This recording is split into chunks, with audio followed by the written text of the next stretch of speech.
Mesdames, Messieurs les ministres, Messieurs les officiers généraux, Messieurs les secrétaires généraux, Mesdames, Messieurs les directeurs généraux, Mesdames, Messieurs les directeurs, Mesdames, Messieurs les partenaires sociaux représentant les acteurs du transport routier, Mesdames, Messieurs, je voudrais à l'entame de mon propos et à la suite de son Excellence, le Président de la République, M. Macky Sall, présenter les plus sincères condoléances du gouvernement à tout le peuple sénégalais et aux familles des personnes décédées à cette occasion.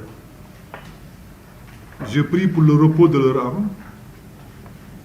Je souhaite un prompt et complet rétablissement aux blessés auxquels l'État manifestera sa solidarité et adressera son appui.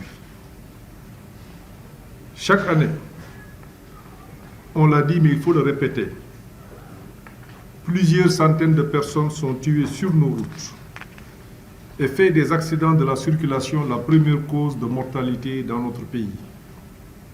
Le chef de l'État avait d'ailleurs demandé au gouvernement, lors du Conseil des ministres du 12 octobre 2022, de tenir une réunion interministérielle sur la sécurité routière en vue de l'adoption prochaine en Conseil des ministres de nouvelles mesures visant à lutter efficacement contre la recrudescence des accidents qui ont fait plusieurs morts et blessés sur nos axes routiers et autoroutiers. Le regrettable accident survenu hier ayant occasionné la mort de 39 de nos compatriotes et plusieurs blessés nous rappelle l'obligation et l'urgence d'agir pour mettre un terme définitif à ce drame. Au-delà de l'indignation, nous devons porter un message de responsabilité. Les accidents constituent un drame qui endeuille chaque jour nos familles et qui peut frapper chacune et chacun d'entre nous et à tout moment. Il faut le dire, beaucoup de ces décès pouvaient être évités par des comportements plus responsables et par une action résolue des pouvoirs publics.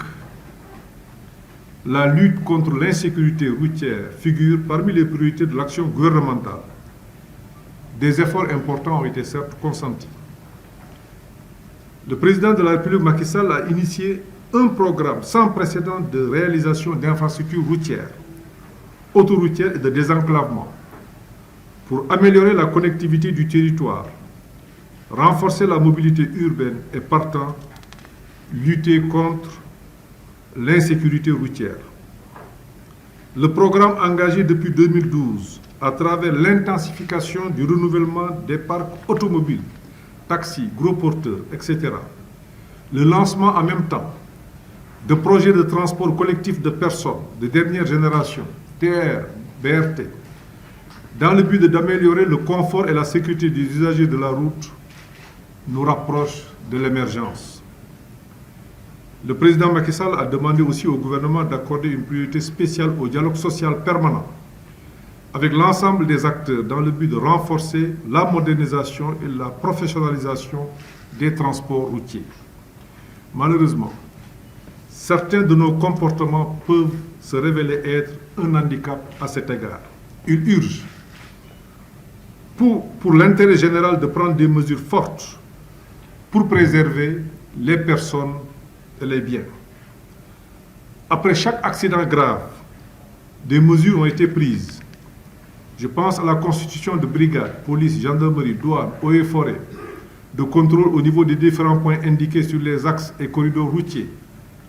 La signalisation des tronçons routiers a été améliorée. Des ralentisseurs, aires de stationnement et de repos sont en train d'être aménagés. Ces efforts sont certes significatifs. Leur impact est perceptible. Malgré tout, la mortalité routière reste élevée. C'est la raison pour laquelle l'effort national doit se poursuivre et être accentué. Pour réussir cette mission commune, il faut une mobilisation sans faille des pouvoirs publics, mais aussi une évolution importante des comportements. Les chiffres de la violence routière que j'ai rappelés au début de mon propos sont insupportables. Au-delà des morts enregistrées chaque année, il y a les innombrables blessés qui peuvent subir des traumatismes dont certains peuvent être irréversibles. Il faut se féliciter d'ailleurs de la prompte réaction de nos services de santé et du dispositif mis en place à Kaffrine, qui montre à souhait la pertinence de la vision du président de doter nos régions de capacités qui n'ont rien à envier à Dakar.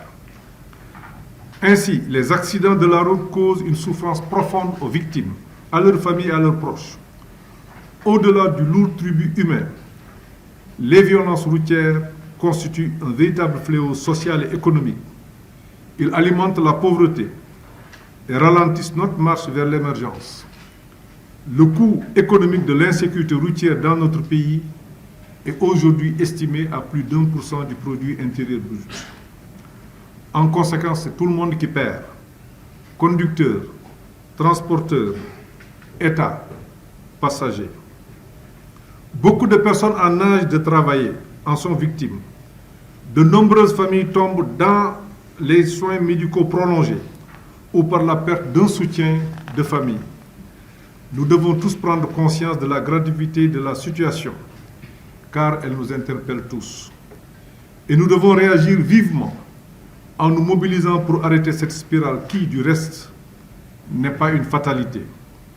Car dans bien des cas, ce n'est pas la route qui tue, ce n'est pas la voiture qui tue. Mais à travers chaque accident, ce sont des hommes et des femmes qui causent la mort, parfois par négligence ou par imprudence, par refus délibéré de suivre les règles ou par indifférence des autres.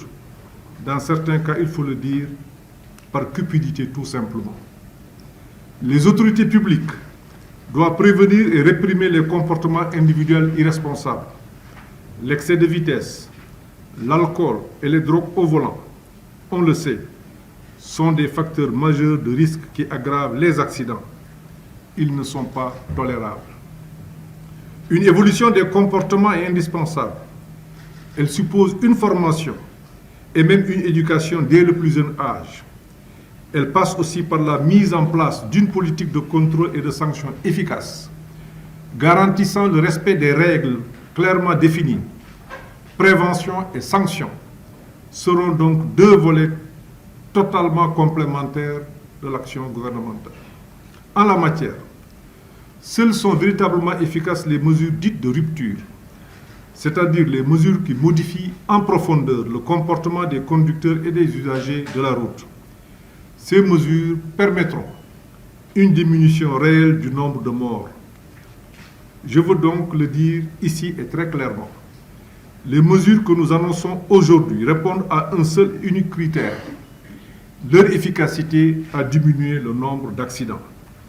Le gouvernement, conformément à la volonté du président de la République Macky Sall, va donc bien sûr continuer à veiller à l'amélioration de l'offre routière, construire et entretenir, participer à la formation des chauffeurs, soutenir les transporteurs dans leur politique d'acquisition, de renouvellement et de modernisation du parc. Mais il se concentrera aussi sur le facteur comportemental pour diminuer significativement le nombre d'accidents. Si nous voulons atteindre l'objectif de la décennie mondiale d'action des Nations Unies, de réduire de 50% les décès et blessés graves liés aux accidents de la route sur la période 2021-2030, aucun acteur, aucun potentiel ne doit être laissé de côté. À la fin de nos travaux, une série de mesures à la fois claires, réalisables dans l'immédiat ou à court terme, devront être identifiées pour agir sur les déterminants de l'insécurité routière.